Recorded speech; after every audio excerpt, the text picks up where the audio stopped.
Hi, this is Dr. Kissen, CEO of Light on Anxiety CBT Treatment Centers, and I wanted to take a few moments to share with you a little bit of information about the treatment that we offer for intrusive thought OCD, or some call it Ego-Dystonic thought OCD, and explain a little bit about how we offer an action-oriented ERP, exposure response prevention approach, to help our wonderful clients to move past the uncomfortable, scary thoughts that show up unannounced and can be quite startling and really scary until you understand how to move through them. So our exposure response prevention approach for intrusive thought OCD involves the exposure part is we make contact with the scary thoughts. We learn to play with the scary thoughts. We, by doing exposures, really kind of take the shock value away from a scary thought, and then it becomes more of feeling like brain spam, where it might be background noise and it's showing up, but it doesn't feel so important or so true or as a reflection of one's intentions or desires. And then the response prevention part of the ERP means disengaging and from the common compulsions that people do when they have a scary thought. So if I had the scary thought, this is my wonderful dog Bowie, like, oh no, I'm gonna punch Bowie in the nose. I'm gonna punch Bowie in the nose, which would be a very disturbing thought because it's not what I want to do. So I might engage in the compulsion of, I'm going to sit on my hands whenever I am near Bowie, or I'm going to make sure to sit far away from her so that I don't risk losing control and harming her.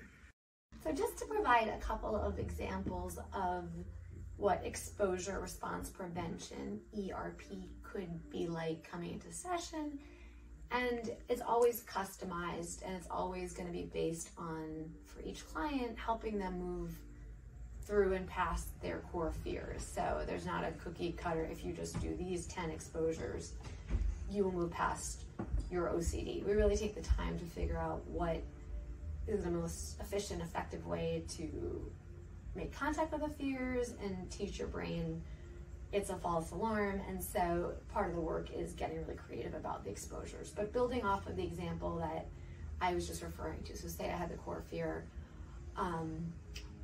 if I have the thought, I'm gonna punch Bowie, that's gonna make me punch her in the nose. So we might in session, and people have this sometimes, even like OCD can go after what you care most about, because it's really sort of trying to protect whatever you do, don't do the worst thing. So it could be with a newborn, it could be for teachers, what if I lose control and harm one of my students? So it really will go after what is very important when it's trying to send whatever you do, don't do the worst thing you could think of. But just in this example, it could be, what if I lose control and punch my dog in the nose? So like we might do an exposure of, if I have the thought, I'm gonna punch Bowie, what if that causes that to happen? Whatever I do, I don't wanna think that. So I might sit here and say in session, like, I'm gonna punch Bowie, like, I'm gonna punch Bowie, I'm gonna punch Bowie, I'm gonna punch Bowie, I'm gonna punch Bowie, I'm gonna punch Bowie.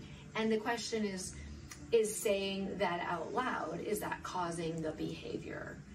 And just kind of, we might do that until it's a strange thought. So the fear might not disappear, but there might be a more of a flexible reaction of, oh, I don't need to do everything in my life to not have that thought.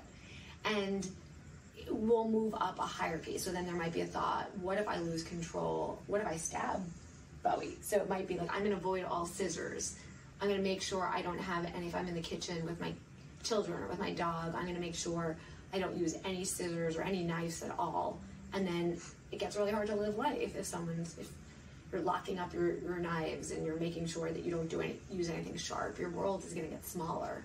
So we might build up to, like, what if I have the thought, like, I'm gonna stab Bowie, I'm gonna stab Bowie, I'm gonna stab Bowie, I'm gonna stab Bowie, I'm gonna stab Bowie.